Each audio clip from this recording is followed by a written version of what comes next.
So you've seen time and time again in your career, coworkers who are less experienced than you or less talented than you get promoted ahead of you and earn more money. This is frustrating, it's demotivating. You no longer believe in your job or your company, and you start to wonder, why do less experienced coworkers earn more money than you? Well, in this video, I'm going to get into what these coworkers do that you are not doing so that you can make the shifts that you need to make in the way you interact and apply yourself at work so you can start to earn the money that you deserve. We're getting straight into the honest truth here. So coworkers who get promoted ahead of you, they know that they should never make themselves indispensable at work. I remember when I was at university, I would constantly hear advice that if you want to do your job well, you have to become indispensable to your boss. Now, at the beginning of your career, this advice works, but as you advance up in your career, it starts to play against you and it can do your career more damage than good. Making yourself indispensable means that you do your job so well your boss cannot work without you. But this is exactly what you don't want. You don't want your boss to not be able to work without you because that means they will never let you go. They don't want to see you promoted. They don't want you to move up to a better paying job because it will mean they have to find someone to replace you. Sometimes they might need to hire 2 people to do the job that you currently do on your own. Yes, there could be an argument for if my boss can't work without me, then they'll pay me anything I want.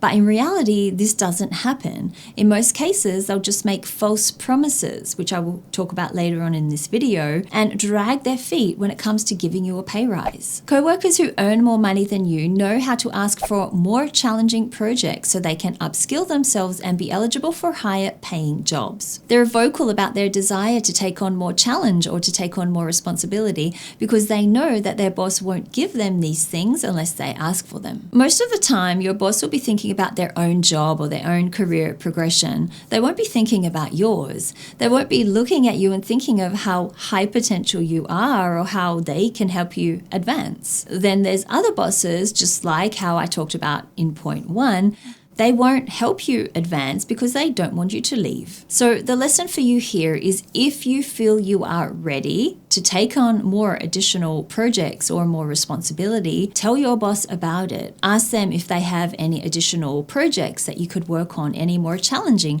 projects that you can work on, and see how they respond. If they respond positively to this, then that means you are with a boss who will definitely help you advance. And don't undervalue the importance of investing in learning and development beyond what your company offers. Most companies have a set learning and development plan that every employee in that role or in that team needs to go through.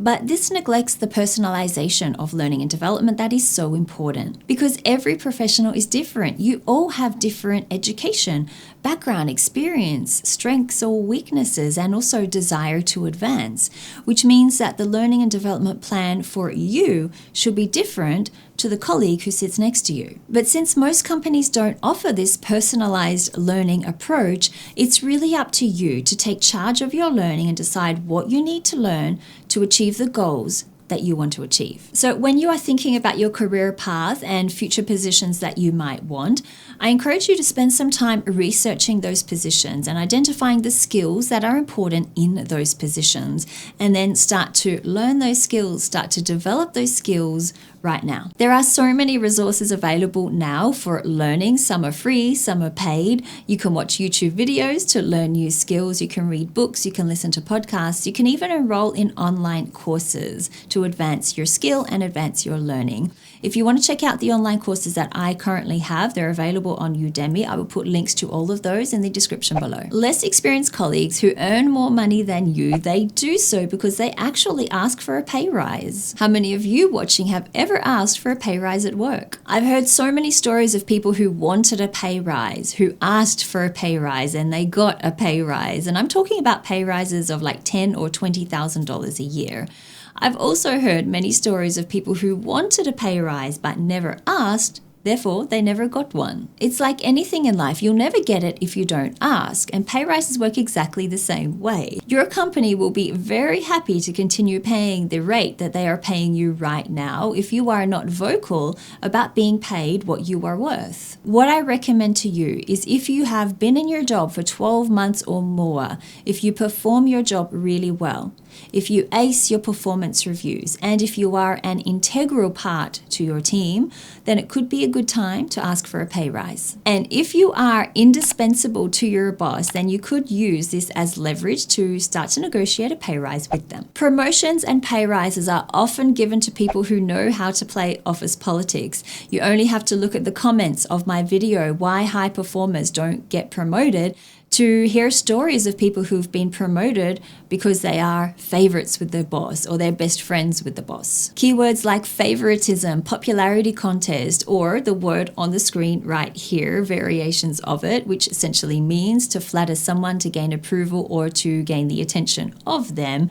These are all reasons as to why a low performer gets promoted, earns more money than you. But mastering office politics in the way I just described, it might work for someone in the short term, but it will never lead to long-term career success because at some stage, people will find out what that person is truly like and they won't want to work with them. So I encourage you to be an honest professional with high moral standards and to use these ideas that I'm going to share with you so you can get your boss to like you and help you earn more money. Understand what your boss expects from you and meet those expectations. Solve problems at work. Don't bring your boss problems. Offer to help your boss out to make their job easier. Publicly promote your boss's work. Give them more than what is expected. Work towards the same goal or objective. Align yourself with your boss's vision. All of these ideas are from this video up here, which I highly recommend you to save to your watch later list on YouTube.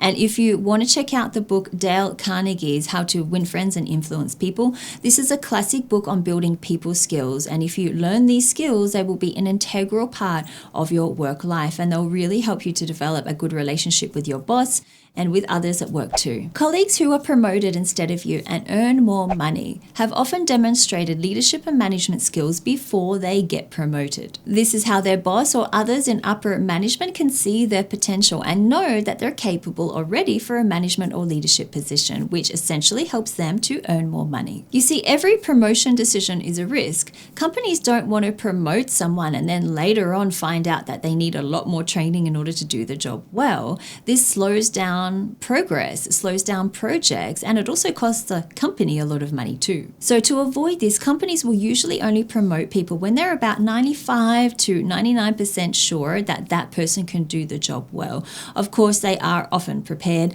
to invest somewhat in learning and development and in training for that person, but not an immense amount of training that's really going to cost them a lot of money or slow projects down. What I recommend you to do is that if you are preparing for a new role, if you want to be promoted, then make sure you allocate 3 to 6 months to find out what the responsibilities of that role will be so you can learn those skills that you need to develop, and so you can also start to demonstrate those skills in your current job. And when you finally go for that promotion interview, don't forget to sell yourself and sell these new skills that you have acquired and that you have demonstrated as well. I will talk more about selling yourself in the job interview later on in this video. Coworkers who earn more money than you, they realize that verbal commitments from their boss as to pay rises or promotions aren't worth very much at all. It's the written agreement, it's the written commitment or the money in their bank account that counts the most. I see people who stay in the same job year after year frustrated because their boss has promised them a pay rise, they have promised them a promotion, but their promise never seems to come. Their boss might say, in another 6 months' time, we'll consider a promotion if you continue to do a good job, if there is a job opening, and if the economy doesn't collapse. They put all of these ifs and hoops or outs into the verbal agreement that they never have to be held to their promise. And when you finally ask them about your promotion or your pay rise that they promised you, they'll more often say to you, well, Let's look at it in another 6 months' time. Some people believe they're a boss when they say this. Then there are others, like those colleagues who earn more money than you, who realize that their boss will never deliver on what they promised. I recommend that if you have asked your boss 2 or 3 times for a promotion or a pay rise, and they keep giving you these vague requirements, or they keep pushing the time frame back, then it might be time to start looking for a faster path for you to advance your career, which might mean that it's time for you to leave your job.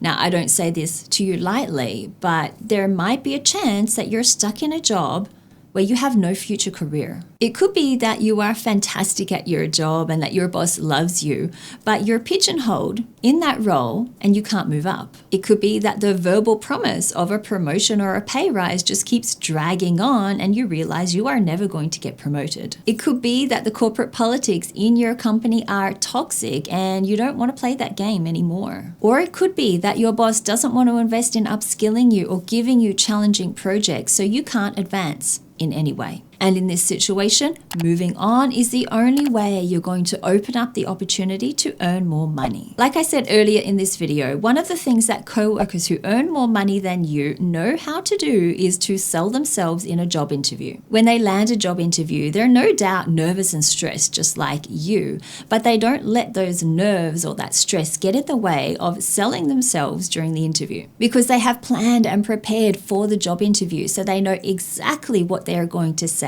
exactly what questions are going to be asked, and exactly how they're going to sell themselves as the best candidate for the job. They never walk away from the job interview thinking, I should have said this or I should have said that. Because the reality is management doesn't always have time to do their research on you. They don't always have time to look at the details of how you're performing at your job, or even going through the performance reviews or the one-on-one meetings that you've had with your boss. So you really need to know how to sell yourself during the interview, to sell your accomplishments, to sell the results that you have generated during that interview, so people know exactly what you can achieve and exactly what you are worth to the company too. I recommend you start to understand 3 things. First, the requirements of that role. Second, the skills you have developed that are useful or helpful in that new role.